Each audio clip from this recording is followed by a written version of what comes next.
Hello students, welcome to SN academy. आज का topic है coding decoding. IBPS, RRB, clerk, PO, SO, कोई भी एग्ज़ाम के लिए आप तैयारी कर रहे हो तो coding decoding is very important topic. तो इसके कुछ अलग अलग पैटर्न होते हैं। तो आज हम ईजीएस्ट पैटर्न से शुरू करेंगे, जिसका क्वेश्चन मैंने ऑलरेडी बोर्ड पे लिख रखी हूँ। सो पहले क्वेश्चन में पहला एक पैटर्न है जो एक बहुत ही सिंपल पैटर्न है। तो यहाँ पे कॉलम 1 में कुछ वर्ड्स दिया हुआ है जिसके अकॉर्डिंग कॉलम 2 में डिजिट्स और कुछ सिंबल्स क्वेश्चन में गिवन है। तो इसके ऊपर डिपेंड करके आपके पास 5 वर्ड का डिकोड पूछ रहे हैं वो लोग। पूछा गया कि what is the code for the words protect, hormone, ampere, dethrone and compound. किस वर्ड से? Pretend, common, house, support, drum. तो हर एक लेटर का हर एक कोड दिया हुआ है, कहीं पे डिजिट दिया हुआ है, कहीं पे सिंबल दिया हुआ है, और उसी से हमें हर एक लेटर को पहचानना है, मतलब डिकोड करना है, और उसका आंसर, ये सारे क्वेश्चंस के आंसर निकलना है। तो पहला शुरू करते हैं। पहला वर्ड है प्रोटेक्ट। तो प्रोटेक्ट के लिए पहला लेटर क्या है? पी। तो मुझे यहाँ पे जो गिवन है वहाँ से मुझे ढूंढना है कि पी कहाँ पे है। तो ये पहला दिया हुआ है प्रिटेंड, तो यहाँ पे पी है। नेक्स्ट कॉमन पी नहीं है, हाउस पे नहीं है, सपोर्ट में डबल पी है। तो जहाँ पे आपका डबल टाइम एक ही लेटर रिपीट होता है तो वहाँ पे हमारे लिए बहुत इजी हो जाता है उसको डिकोड करना। क्यों? क्योंकि यहाँ पे डबल पी है तो पी के लिए जो कोड होगा वो रिपीट, जहाँ पे कॉलम 2 है वहाँ पे वो रिपीट रहेगा।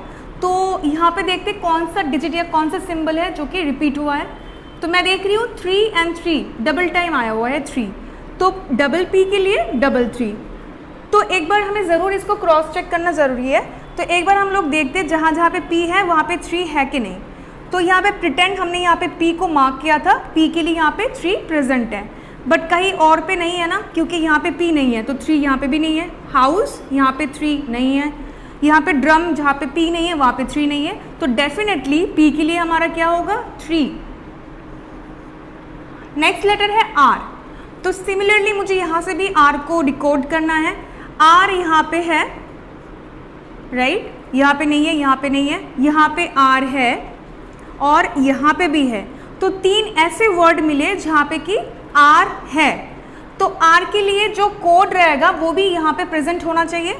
तो आर के लिए यहाँ पे जो है और यहाँ पे जो है, हम इन दोनों को कंपेयर करते हैं। तो एक चीज़ होगा जो कि कॉमन होगा, मोर देन 1 भी हो सकता है। अगर यहाँ पे जो लेटर है अगर वो रिपीटेड है, बोलने का मतलब जैसे कि यहाँ पे आर है, टी भी है, यहाँ पे भी आर है, टी है, तो 2 चीज़ कॉमन होगा। तो इसीलिए मुझे थर्ड के साथ कंपेयर करना है। तो यहाँ पे आर यहाँ पे भी है, तो सबसे इजी है जहाँ पे बिल्कुल कुछ कॉमन नहीं हो, आप पहले इन दोनों को कंपेयर करो। इसमें भी आर है, इसमें भी आर है, आप इन दोनों को कंपेयर कर सकते हो, बट यहाँ पे आर और टी 2 चीज़ है, यहाँ पे भी आर टी, ये दोनों जगह पे कॉमन है। तो ऐसा कुछ ढूंढो जहाँ पे बिल्कुल सिमिलरिटी ना हो। तो ड्रम ऐसा है जहाँ पे एक भी लेटर ऐसा नहीं जो कि सपोर्ट में है एक्सेप्ट आर। तो मैं यहाँ पे पहले कंपेयर करूँगी। तो मैं यहाँ पे देख रही हूँ 5 स्टार 0 8, तो यहाँ पे रिपीट हो रहा है स्टार और 8, यहाँ पे भी स्टार 8, मतलब कुछ तो कॉमन है। तो R भी कॉमन है और U भी कॉमन है, तो स्टार और 8। अब मैं देखूंगी यहाँ पे कि स्टार और 8 से कौन सा है। तो मैं देख रही हूँ यहाँ पे 8 है, 8 है, बट स्टार नहीं है। तो डेफिनेटली यहाँ पे R, यहाँ पे R और यहाँ पे R, 8 8 8। तो यहाँ पे या तो आप पहले चूज़ करो कि किसके साथ किसको कंपेयर करना है, या फिर एलिमिनेशन मेथड। एलिमिनेशन मेथड बोलने का मतलब है कि पहले आप इन दोनों को कंपेयर कर रहे हो और यहाँ से आपको 2 चीज़ कॉमन मिल रहा है, तब आप थर्ड पे जाओ और फिर एलिमिनेट करो। मतलब कॉमन और हाउस में वो चीज़ नहीं होना चाहिए, तो आप डेफिनेट हो जाओगे कि हाँ डेफिनेटली 8 ही आर है। तो आर के लिए मुझे मिला है 8। नेक्स्ट है ओ। ओ कहाँ पे है? यहाँ पे 2 बार रिपीट हो रहा है, तो मैंने बोला जहाँ पे रिपीट हो रहा है वहाँ पे बहुत ईजी है, बट एक्सेप्शनल केस यहाँ पे 2 ओ भी है और 2 एम भी है, तो रिपीट तो मुझे 2 बार 2 चीज़ मिलेंगे। जैसे कि यहाँ पे 5 5 भी है और 1 1 भी है, तो हो सकता है कि O जो है या तो 1 हो या तो 5 हो, तो मैं O को नेक्स्ट कहीं पे एक जगह पे और ढूंढना है, तो यहाँ पे मिल रहा है मुझे O, बट यहाँ पे M नहीं है, तो यहाँ पे क्या मिल रहा है 1 मिल रहा है, तो डेफिनेटली 1 और 5 में से 1 ही होना चाहिए। फिर भी हम एक दोबारा चेक करते हैं, यहाँ पे भी O है तो यहाँ पे 1 है, हाँ है, यहाँ पे नहीं है तो नहीं है, तो O के लिए मुझे क्या मिला 1। नेक्स्ट T के लिए यहाँ पे T है और कहीं पे T है, हाँ यहाँ पे T है और कहीं पे भी T नहीं है। तो ऐसा एक चीज़ जो कि यहाँ पे और यहाँ पे रिपीट हो, 3 स्टार 2 1 8 3 9, तो मैं यहाँ पे देख रही हूँ 9 है जो कि और कहीं पे भी नहीं है, क्योंकि यहाँ पे कहीं पे भी T नहीं है तो 9 भी यहाँ पे नहीं है। तो हम इसको एलिमिनेट कर रहे हैं, इन तीनों से हमने 9 को एलिमिनेट करा, तो ये मुझे मिला कि सिर्फ यहाँ पे 9 भी है और यहाँ पे T भी है, तो definitely 9 is T। Next E के लिए मैं यहाँ पे देख रही हूँ प्रिटेंड में डबल E है तो रिपीटेड होना चाहिए, तो यहाँ पे जो है 4 और 4 दो बार रिपीट हो रहा है, तो E और कहाँ पे है, E यहाँ पे है, यहाँ पे भी 4 है और कहीं पे नहीं, और कहीं पे नहीं है 4 क्योंकि कहीं पे और E नहीं है, तो E के लिए आ गया मेरा 4। नेक्स्ट है C कहाँ पे दिख रहा है मुझे, कॉमन में पहला लेटर C है, उसके बाद कहीं और नहीं है, तो C ऐसा एक लेटर है जो कि कोई भी वर्ड में नहीं है, तो C के लिए ऐसा ही कोड होगा जो कि कहीं पे और नहीं है। तो मैं देख रही हूँ यहाँ पे विजिबल है 7 ऐसा लेटर है, 7 ऐसा डिजिट है जो कि कहीं और रिपीट नहीं हो रहा है, ना यहाँ पे ना यहाँ पे ना यहाँ पे ना यहाँ पे, तो डेफिनेटली C इज 7। और T ऑलरेडी आ चुका था एक बार, T के लिए 9 आ चुका था, तो 9 रिपीट हो रहा है, ठीक है। तो इस तरीके से हम इसको डिकोड करेंगे। तो इसी तरीके से हमें हार्मोन, एम्पेरर, डेथरोन और कंपाउंड निकालना है। तो ये क्वेश्चन आप लोग सॉल्व करोगे, मैंने ये वाला पैटर्न बता दिया। एक और हम करते हैं, हम चूज़ करते हैं कंपाउंड, राइट। तो जो ऑलरेडी यहाँ पे आ चुका है वो हम देख लेते हैं। C के लिए ऑलरेडी 7 था तो 7 आ जाएगा। O भी हमने निकाला था 1, तो 1 आएगा, इस O के लिए भी 1 आएगा, ठीक है। हमने निकाला था नहीं, M हमने निकाला नहीं था। M यहाँ पे 2 बार था, तो डबल O के लिए 1 आ चुका था, तो डबल 5 था, तो डेफिनेटली M के लिए क्या आएगा 5 आएगा। P हमने निकाला था, हाँ P 3 था, तो यहाँ पे भी P क्या होगा 3 होगा। U, हाँ तो U ढूंढते हैं। U सिर्फ यहाँ पे है और यहाँ पे, तो ये तीनों जगह पे वो चीज़ है कोड में जो कि इन दोनों में नहीं होना चाहिए। तो 4 स्टार 2 एम्परसेंट 1, तो यहाँ पे भी स्टार, यहाँ पे भी स्टार, यहाँ पे भी स्टार है, बट इन दोनों में स्टार नहीं है। तो कुछ एक चीज़ आप एक बार क्रॉस चेक ज़रूर करना कि कुछ ऐसा ना हो कि सिर्फ U ही नहीं, U के अलावा कुछ और भी लेटर ऐसा हो जो कि रिपीट हुआ है इन तीनों वर्ड में। तो ऐसा कुछ है, H नहीं है, O यहाँ पे इन दोनों पे है बट इस पे नहीं है, U ही रिपीट हो रहा है, S यहाँ पे तो है बट यहाँ पे नहीं है, E कहीं नहीं है। और तो डेफिनेटली U के लिए क्या जा रहा है स्टार, तो U के लिए मैं स्टार रख रही हूँ। N हमने निकाला था, उस पर नहीं निकाला था, तो N यहाँ पे है और कहीं पे नहीं है, तो इन दोनों में कुछ ऐसा है जो कि इन तीनों जगह पे नहीं है। तो देखते हैं हम, अगर मैं रिपीट करूं तो 8 0 4 6, हाँ 6 मैच कर रहा है, इन दोनों जगह पे 6 है, बट 6 यहाँ पे भी नहीं है, यहाँ पे भी नहीं है, यहाँ पे भी नहीं है, तो डेफिनेटली N के लिए क्या जाएगा 6। अब D है, D कहाँ पे है, सिर्फ यहाँ पे दिख रहा है मुझे D और यहाँ पे दिख रहा है, सिर्फ यहाँ और यहाँ, फर्स्ट और लास्ट में D है, तो फर्स्ट और लास्ट को ही आप कंपेयर करोगे कि इन दोनों में कॉमन क्या है। एक बार आपको चेक करना है, जैसे मैंने पहले भी बोला है कि इन चार जो लेटर हैं, ये लेटर यहाँ पे है कि नहीं, तो D सिर्फ है, R भी है, बट R ऑलरेडी हम निकाल चुके हैं 8, तो 8 तो आप एलिमिनेट कर दो यहीं पे, ठीक है, 8 को हमें देखना नहीं है, तो R भी यहाँ से क्रॉस हो गया। U भी हम निकाल चुके हैं अभी, U के लिए क्या था स्टार, तो स्टार भी चला गया, U भी चला गया, बचा है D और M भी हम निकाल चुके हैं, M है 5, तो 5 भी चला गया, बचा सिर्फ D, तो डेफिनेटली D के लिए क्या है 0। तो ऐसे से हम आप एलिमिनेट भी कर सकते हो, जहाँ पे आप रफ शीट में काम कर रहे हो, जब आपके पास ऑलमोस्ट सारे लेटर आप निकाल चुके हो और आपको पता है कि इस वर्ड से मुझे सिर्फ मैंने ऑलमोस्ट सबका डिकोड कर चुकी हूँ, सिर्फ 1 या 2 बाकी है, तो आप इस तरीके से एलिमिनेट भी कर सकते हो। इससे क्या हो जाता है, एग्जैक्ट रिजल्ट आपके सामने आ जाता है।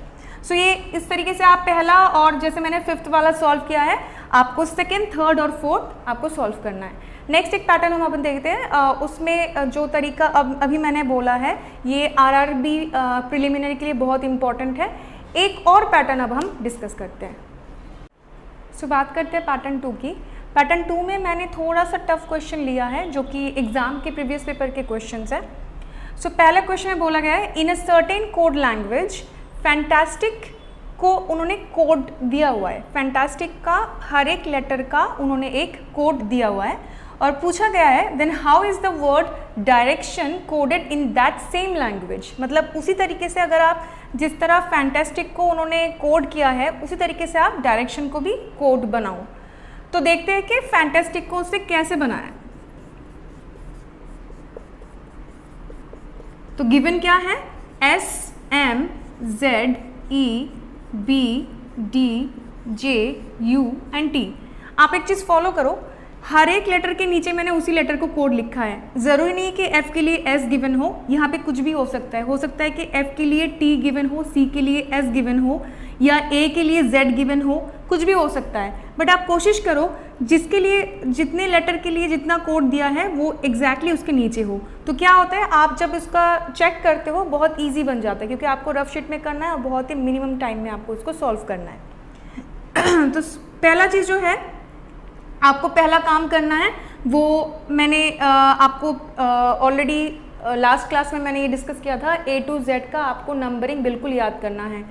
तो एक शॉर्ट फॉर्म आपको बता देती हूँ, EJOTY, short form is EJOT। जब भी आप अल्फ़ाबेट देखते हो आपके लिए आपको हमेशा याद रखना ज़रूरी है। ये इंडिकेट करता है 5, 10, 15, 20, 25, 5, 10, 15, 20, 25। तो A से लेके Z के बीच में 5 नंबर में E आता है, J 10 नंबर पे, 15 में O, T 20 में, Y 25 में। तो EJOT एक रूल है जो कि आपको इंडिकेट करता है कि आप E के बाद में हो तो E के पहले हो, तो वो आप फटाक से पकड़ सकते हो। तो हम चेक करते हैं फैंटास्टिक में। तो F कितने नंबर पे आता है, 6, A 1, N 14, T 20, A 1, S 19, T 20, I 9, C 3। सो अगर मैं यहाँ पे ढूंढूँ तो S 19, M 13, Z 26, 5, 2, 4, J है सॉरी U 21, T 20, 10 है ना। तो इस कोडिंग में अगर मैं अच्छे से देखूं तो 6 के लिए 19 दिया है, 1 के लिए 13 दिया है, 14 के लिए 26 दिया है। तो कोई सिमिलरिटी मुझे दिख नहीं रहा अभी तक। तो 14 के लिए 26, डिफरेंस कितना हो रहा है, ऑलमोस्ट 12 डिफरेंस आ रहा है, और यहाँ पे भी 12 डिफरेंस आ रहा है। अगर मैं यहाँ पे करूँ तो यहाँ पे आ रहा है 13, 6 + 13 इज़ 19। तो 12, 12 फिर यहाँ पे 13, कोई सिमिलरिटी नहीं है। तो आप हमेशा याद रखो, मैंने जानबूझ के थोड़ा सा टफ क्वेश्चन लिया है क्योंकि एग्जैक्ट आपको कभी नहीं आएगा कोई भी एग्जाम में नहीं। तो अब जो पैटर्न चल रहा है वो जब भी आपके पास 9 लेटर का कोई आता है तो पहला काम आप जो करो उसको डिवाइड कर लो। 9 लेटर से 4 का डिवाइड करो, और उसका शॉर्ट तरीका ये है आप तुरंत 5th नंबर के साथ 5th नंबर को कंपेयर करो। अगर देखते हो कि +1 या तो -1 है तो आप फिर नेक्स्ट स्टेप में जाओ। तो 5th में कौन है, A, और यहाँ पे 5th में कौन है, B, मतलब +1 हो रहा है, 1 है यहाँ पे 2 है, तो मे बी ये काम करेगा। अब देखते हैं कि नेक्स्ट पोर्शन के साथ इसको कैसे कंपेयर करना होता है। तो कभी भी ऐसा नहीं होगा कि S के लिए आपको यहाँ पे T मिल जाएगा या तो T के लिए यहाँ पे U मिल जाएगा, कभी भी पॉसिबल नहीं है। बट हाँ, ये लेटर होना ज़रूरी है यहाँ पे। तो S के लिए T, क्योंकि A पे यहाँ पे +1 हुआ है तो S के लिए भी +1 होना चाहिए। तो 19 के लिए 20 होना चाहिए। 20 यहाँ पे दिख तो रहा है, T यहाँ पे है ना। तो एक्चुअली ऐसे मिल रहा है मुझे T। तो C के लिए भी मुझे ऐसे देखना पड़ेगा। तो 3 है बट यहाँ पे 4 है, तो है ना, तो ये क्रॉस जा रहा है। 20 है, 21, यहाँ पे भी +1 हो रहा है। और यहाँ पे 9 है, यहाँ पे 10 है, तो यहाँ पे भी क्या हो रहा है +1 हो रहा है। तो यहाँ पे हर जगह पे +1 हो रहा है, बट कैसे मैच हो रहा है, डायगोनली मैच कर रहा है। सिमिलरली यहाँ पे मुझे सेम होगा, 6 मिल रहा है तो 6 के लिए मुझे 7 ढूंढना है, तो कहाँ पे मुझे मिल रहा है, यहाँ पे नहीं, यहाँ पे तो कम मिल रहा है, मतलब एक माइनस पे चल रहा है। तो मैंने बोला है हमेशा आप ये ध्यान रखो, या तो +1 मिल सकता है या तो -1 मिल सकता है। तो यहाँ पे इसमें मुझे +1 मिला, यहाँ पे मुझे -1 मिल रहा है। 6 है तो 5 मिल रहा है मुझे डायगोनली, यहाँ पे 20 है, यहाँ पे 19 मिल रहा है, कहाँ पे डायगोनली। A 1 है तो 1 के बाद 0 तो प्रीवियस 0 तो नहीं होगा, Z से शुरू होगा सीरीज, तो A के लिए Z यहाँ पे मिल रहा है, N के लिए M मिल रहा है यहाँ पे। तो आप देखो डायगोनली यहाँ पे भी सेट मिल रहा है, डायगोनली यहाँ पे भी सेट मिल रहा है, यहाँ पे हो रहा है +1, यहाँ पे हो रहा है -1, और बीच का जो मिल रहा है वो +1। तो मैंने पहला चीज़ आपको क्या बताया कि जब भी आपके पास 9 लेटर का कोई क्वेश्चन हो तो आप 5th लेटर को पहले चेक करो। अगर 5th के साथ जो रिजल्ट यहाँ पे गिवन है उसका 5th जो है, मतलब इस क्वेश्चन 5th था A और इस यहाँ पे आंसर में 5th था B, तो मैंने यहाँ पे देखा A के साथ मैं +1 करूँगी तो मेरे पास B हो रहा है, तभी आप इनको चेक करो। अगर यहाँ पे A था और यहाँ पे फॉर एग्जांपल यहाँ पे D या E या S ऐसा कुछ होता, मैच नहीं कर रहा, तो वहाँ पे वो 99% चांसेस होता है कि काम नहीं करेगा वो पैटर्न मैक्सिमम 9 लेटर में यही होता है। अच्छा, तो अगर इस तरीके से ये हो रहा है तो मुझे क्या सॉल्व करना है यार, मुझे अब सॉल्व करना है इसी तरीके से मुझे डायरेक्शन को। तो क्या बनाना है मुझे, डायरेक्शन। तो डायरेक्शन में भी सेम 9 लेटर्स का है, तो मैंने बोला 5th में क्या हो रहा है, यहाँ पे 5th में हो रहा है +1, तो यहाँ पे भी क्या हो जाएगा, पहले मुझे नंबरिंग करना है, तो D4 I 9 R 18 E 5 C 3 T 20 I है 9 O है 15 N है 14। तो 5th में 3 + 1 हो रहा है तो 4 हो जाएगा। आप पहले नंबरिंग कर लो, उसके बाद आप उसके अकॉर्डिंग लेटर को बिठाना। तो यहाँ पे क्या होता है, यहाँ पे डायगोनली +1 हो रहा है, तो मुझे डायगोनली +1 करना है, +1 करना है, +1 करना है, +1 करना है। तो 20 के लिए 21, 14 के लिए 15, 9 के लिए 10, 15 के लिए 16। और यहाँ पे क्या हो रहा था, यहाँ पे डायगोनली -1 हो रहा था, तो डायगोनली मैं -1 करूँगी, है ना। तो 5 के लिए 4, 4 के लिए 3, 18 के लिए 17, 9 के लिए 8। तो अब आप इसके लेटर को बिठा दो। 4 में क्या आता है, D, 17 है, 17 में क्या आएगा, Q, 8 है, 8 के लिए क्या आएगा, H, 3C, 4D, 15 में कौन है, O, P, J और 21 U, राइट। तो आंसर होगा D, Q, H, C, D, O, P, J, U, ठीक है। तो आप ऐसे डायगोनली इसको बनाओगे। ये थोड़ा सा हल्का सा टफ था, ये RRB मेंस के लिए इंपॉर्टेंट क्वेश्चन है। अच्छा, नेक्स्ट पैटर्न में मैंने एक लिया है, नेक्स्ट पैटर्न में है कि एक कोड दिया हुआ है, एक वर्ड के अकॉर्डिंग उसका एक कोड दिया हुआ है।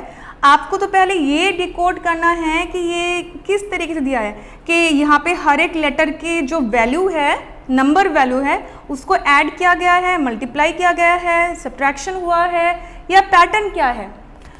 तो एक वर्ड से तो वो पता नहीं चल सकता, आप एक फाइनल रिजल्ट में पहुंच नहीं सकते हो। तो क्या करते हैं वो, यहाँ पे 2 से लेके 3 आपको पैटर्न दे देंगे क्वेश्चन में। आपको हर एक, आप यहाँ पे जो लॉजिक लगा रहे हो कि मेंशन को इन्होंने इस लॉजिक में 49 बनाया होगा, अगर आपको ये लॉजिक यहाँ पे भी चल जाता है तो आप श्योर हो कि हाँ मेरा लॉजिक सही है, उन्होंने ऐसे ही बनाया होगा। बट ज़रूरी नहीं कि यहाँ पे आप बना रहे हो बट यहाँ पे मैच नहीं हो रहा है तो आपका लॉजिक गलत है। इसलिए 2 से लेके 3 आंसर आपको गिवन होंगे, ताकि आप जो लॉजिक हर एक में ट्राई कर रहे हो, अगर तीनों में सिमिलर हो रहा है तो 4th वाला आपको सॉल्व करना है। बट अगर आप फर्स्ट सेकेंड में सिमिलर नहीं जा रहे हो या कुछ दिक्कत आ रही है तो आपको 3rd को सॉल्व करना और डिफ़िकल्टी हो जाएगा, ठीक है।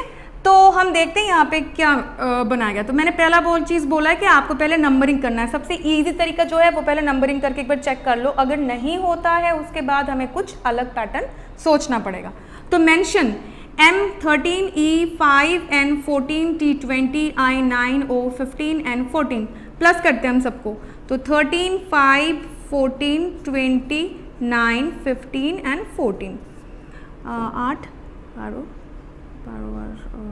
12, 5, 7, 17, 18, 19, 20, 21, 22, 23, 24, 26, 27, 28, 29, 30, 3, 4, 5, 6, 7, 8, 9, 90 आ रहा है, बट यहाँ पे है 49, तो मैच तो हो नहीं रहा, मतलब एडिशन तो हुआ नहीं है। सब्ट्रैक्शन के लिए हम अभी जा नहीं रहे, उसके पहले मैं एक बात बताती हूँ, जब भी आपके पास ऐसे वर्ड्स हो आप नंबर ज़रूर काउंट करोगे कितने लेटर का वो वर्ड बना हुआ है।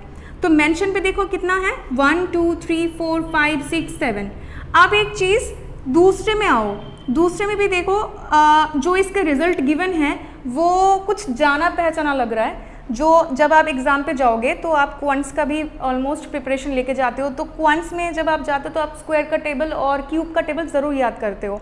तो बहुत इजीली आप अगर 49 और 64 को देखते हो तो आपको पता चलता है कि 49 is square of 7 and 64 is square of 8। 8 square 64 होता है और 7 स्क्वायर 49। तो दोनों जो है दोनों ही एक स्क्वायर रूट का एक आंसर है। तो कुछ रिलेशन है, हम एक बार काउंट करके देखते हैं। तो 1 2 3 4 5 6 7, हाँ यहाँ पे 7 लेटर है। 7 लेटर के लिए एक्चुअली क्या उन्होंने दिया हुआ है, 7 स्क्वायर का रिजल्ट दिया हुआ है। यहाँ पे देखते हैं न्यूरोटिक 1 2 3 4 5 6 7 8 है, 8 का स्क्वायर कितना है 64। तो अगर आप सोचो अगर ये नहीं होता तो आपको पता ही नहीं होता कि आप जो 7 स्क्वायर सोच रहे हो वो तरीका एक्चुअली है कि नहीं, जस्टिफाई है कि नहीं।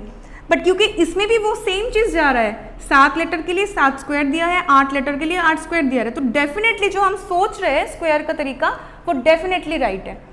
तो सिमिलरली इसको में बनाना है तो मार्वेलस के लिए कितना है 1 2 3 4 5 6 7 8 9 10। तो 10 का स्क्वायर होगा कितना 100, तो आंसर शुड बी 100। ठीक है, तो ये एक तरीका है। हम 2-3 क्वेश्चन और डिस्कस करते हैं। ये आरआरबी क्लर्क का क्वेश्चन है।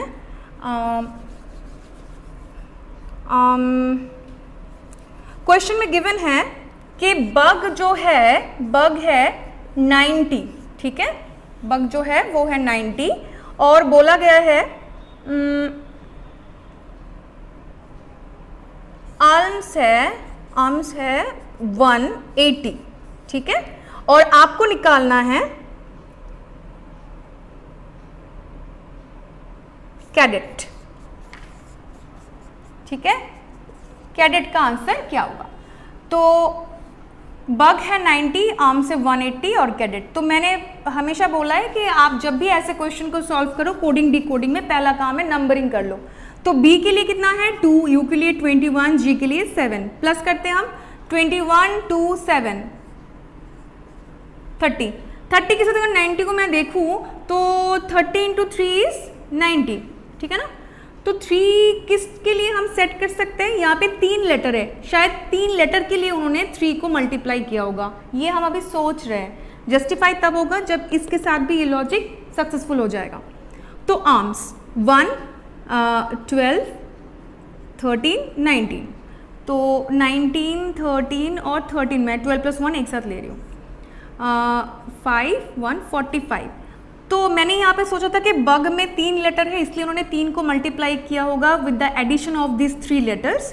तो अब मैं सोच रही हूँ इनका एडिशन, आर्म्स का एडिशन हो रहा है 45, तो 4 लेटर है तो मल्टीप्लाई तो 4 होना चाहिए, सो 45 × 4 इज 180। तो हाँ, यहाँ पे भी 180 मुझे मिल रहा है। अगर ये दोनों जस्टिफाई है तो डेफिनेटली मेरा लॉजिक ठीक है। तो कैडेट के लिए क्या होगा, सी में 3 है, ए में 1, डी में 4, ई में 5, टी में 20, प्लस करते हैं हम।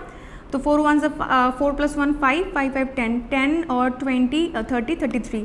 तो 33 लॉजिक क्या है, मल्टीप्लाई करना है with the number of letters. Number कितने हैं 5,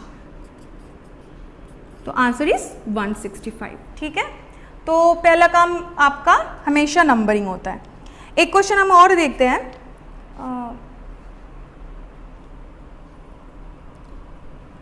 बोला गया है कि इम्पेंड जो है, इम्पेंड इक्वल टू 61, राइट, डिश 40।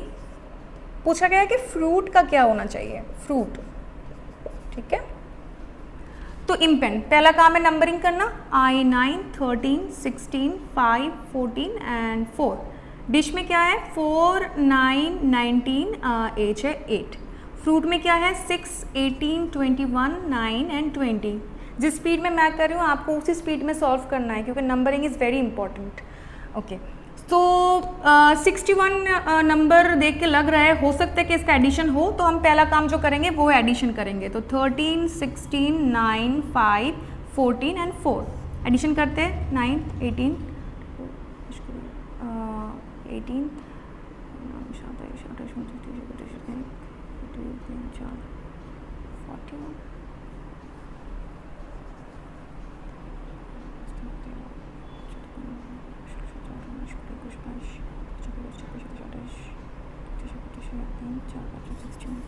तो आंसर इज 61। ठीक है, इनका एडिशन कर रही हूँ मैं। इन पेन के सारे लेटर्स के वैल्यू को अगर मैं एडिशन करती हूँ तो आंसर होता है 61। डिश का देखते हैं। 19, 8, 9, 4, 19, 40, तो डिश का भी 40 आ रहा है। तो फ्रूट का क्या होगा, सिंपल हमें इसको एडिशन करना है। तो 18, 21, 6, 9 इज 15 और 20 है ना।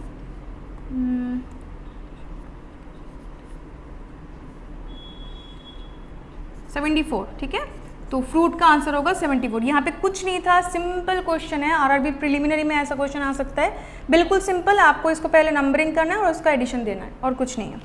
एक और क्वेश्चन देखते हैं, थोड़ा सा टफ क्वेश्चन लेते हैं एक। ओके, क्वेश्चन है INFER is 25, Jersey JER is 28। हमें निकालना है चॉइस का, सिर्फ चॉइस का ही निकालना है। हाँ, राइट। तो सेम नंबरिंग करते हैं। 9, 14, 6, 5, 18 नंबरिंग पहले एडिशन करके देखते हैं क्या होता है। तो 15 + 14 और 5 और 18,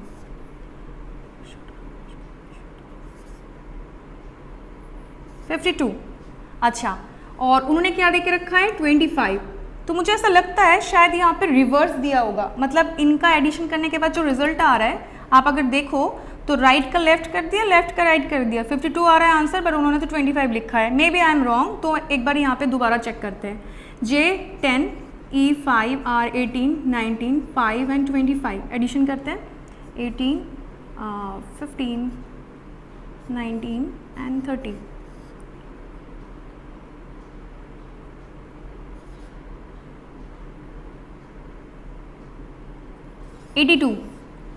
तो इनका एडिशन हो रहा है 82, बट उन्होंने कोड दे के रखा है 28। दोबारा यहाँ पे रिवर्स हो रहा है, 8 2 की जगह पे जा रहा है, 2 8 की जगह पे जा रहा है। तो डेफिनेटली यहाँ पे जो हम लॉजिक सोच रहे हैं, रिवर्स लॉजिक, तो वहाँ पे जस्टिफाई हो रहा है। तो चॉइस के लिए हम देखते हैं C3, H 8, O 15, I 9, C3, E 5 addition करते हैं।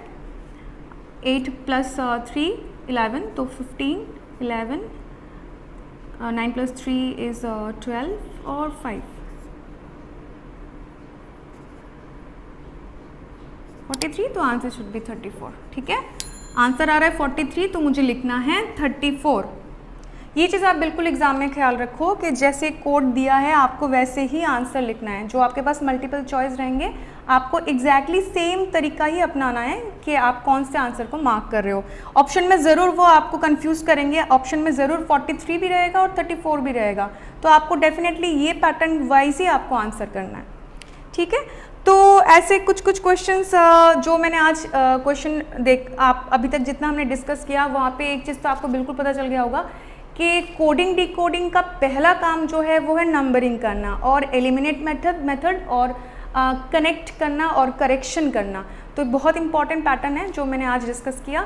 पैटर्न 3 में इट मीन्स नेक्स्ट क्लास में हम डिस्कस करेंगे IBPS PO के लिए और IBPS क्लर्क के लिए, नॉट फॉर RRB के लिए ये इम्पॉर्टेंट है, और IBPS RRB PO के लिए भी वो इम्पॉर्टेंट होगा जो मैं नेक्स्ट क्लास में डिस्कस करूँगी। वहाँ पे कोडिंग डिकोडिंग का सबसे इम्पॉर्टेंट और सबसे जो कॉमन पैटर्न है वो मैं डिस्कस करूँगी। Okay, thank you.